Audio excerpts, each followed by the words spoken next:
Chapter 15. Where is the map? Our horses didn't run away, they were untied and chased, cried Dolores indignantly as she reached the rim of the canyon. Look over there. The children gazed toward their left. A man with a 10-gallon hat was galloping away at breakneck speed. Mesquite Mike, Jack cried, sure that he recognized the cowboy and his horse. The little group stood stunned for a few minutes. Why had he played such a mean trick on them? And had Willie Boot had anything to do with it? Dolores tried to be cheerful. Our horses may come back, she said. Let's wait and see. But the animals did not return, and the Hollisters wondered how long it would take the children to walk home. A couple of days, probably.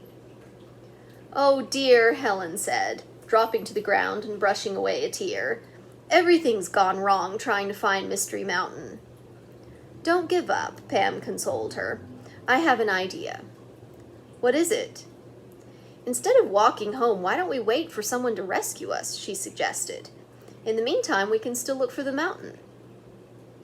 Everyone thought this was a fine plan. Surely Mr. Vega would come searching for them in his plane when they did not show up at home.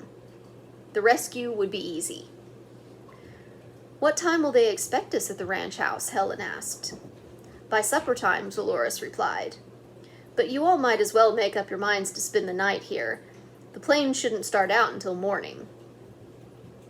Suddenly Pete groaned. What are we going to do for food? Our lunch is still tied on the horses. Dolores was quiet a few moments. Then she told the others that perhaps she could find some food for them. There ought to be corn growing wild, she said, and there are certain sweet ferns that grow where pine trees do. Boys, you start a fire. Pam and Helen and I will hunt for food.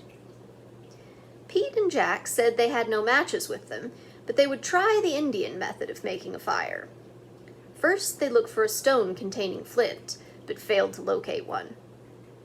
I guess we'll have to use a stick, Pete remarked. You get some dry shavings, Jack, and I'll sharpen a stick.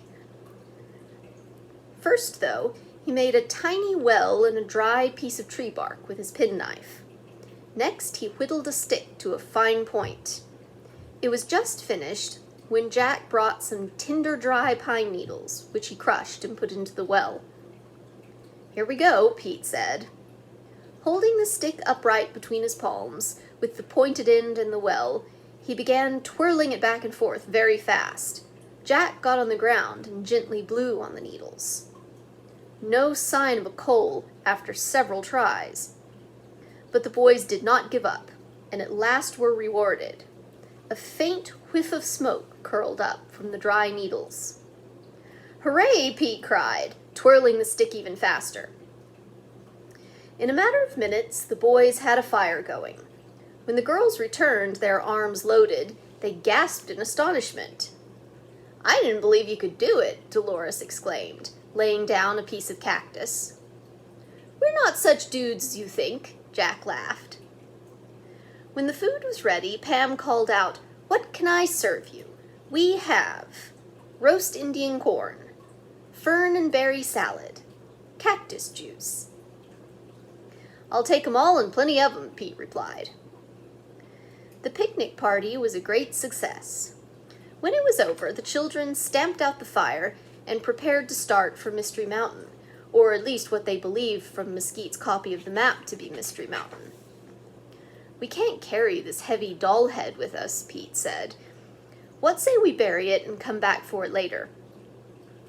Pam suggested that they hide it at the foot of the Sabine tree. So Pete climbed down into Hidden Canyon again to get the broken shovel. When they had buried the stone head, the children set off in high spirits. For an hour they slid down arroyos and climbed up and down the wooded hills. Ow, my feet, Helen moaned. Let's stop for a rest, Pete. I'm thirsty anyhow, Jack said. If only I had a drink of water. There was none in sight, however. In a few minutes, Pete said, Let's go. The children crossed another hill, then started down a long wooded ravine. Suddenly Helen cried out, Water! I see water! The girl pointed excitedly to a pool at the base of a big rock ahead of them. "Now I can have my drink," Jack said eagerly. He raced ahead, with Dolores at his heels. The boy fell to his knees and was about to scoop up some water in his hands when Dolores yelled, "Stop! Don't drink that!" Jack looked at her in astonishment, then followed her pointing finger. Near the pool lay the whitened bones of an animal. "I think this water may be poisoned by something in the ground," Dolores told him. "That animal probably drank some and died." "And I'm so thirsty I could drink an ocean," Jack said, heaving a long sigh.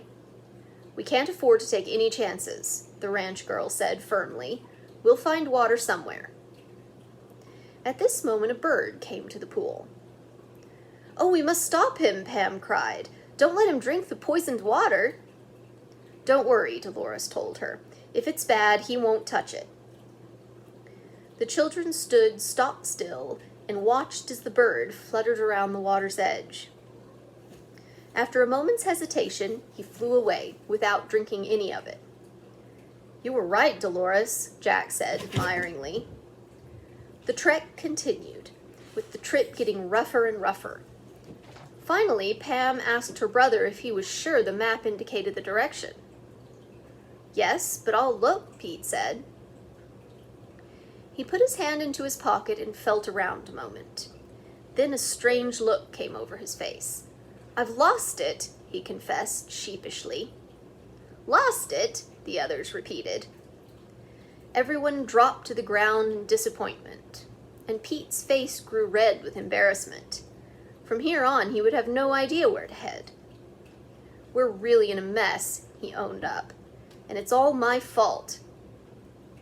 To make matters worse, as Jack looked off among the trees, he saw the pool of poisoned water. "We've been traveling in a circle," he announced. All of them felt bad about the failure, yet they did not blame Pete for it. He had done his best to find Mystery Mountain. But Pete did not feel this way about it and took all the blame. He sat lost in thought. How the boy wished he could do something to make up for his mistake. No solution came to him, and he was interrupted by Dolores saying, "Let's hunt for a good spot to spend the night." "You girls choose it," said Pete, who could not pull himself out of the doldrums. The three went on a hunt. Pam liked Pine Needle Bed, but Dolores felt that it might be pretty chilly among the trees during the night. Helen suggested the bottom of an arroyo. The ranch girl said wild animals often roamed through them after dark. This might not be so safe as another place. "I guess the open range will be best," she decided. Dolores picked a spot where the soil was not stony and was fairly comfortable to lie on. The little group found more food and prepared supper. Purple shadows began to settle over the land as dusk came on. Then, one by one, stars suddenly twinkled brilliantly. All the children but Pete yawned wearily.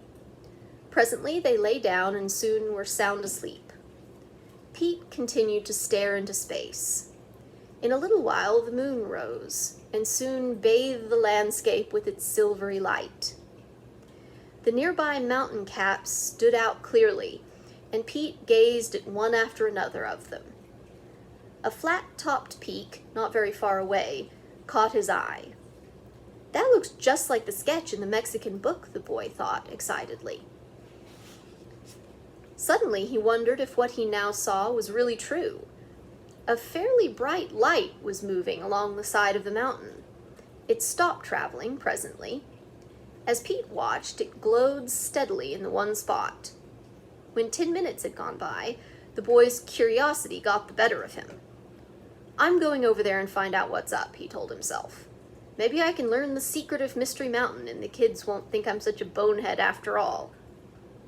Quietly, he got up and set off in the direction of the strange light.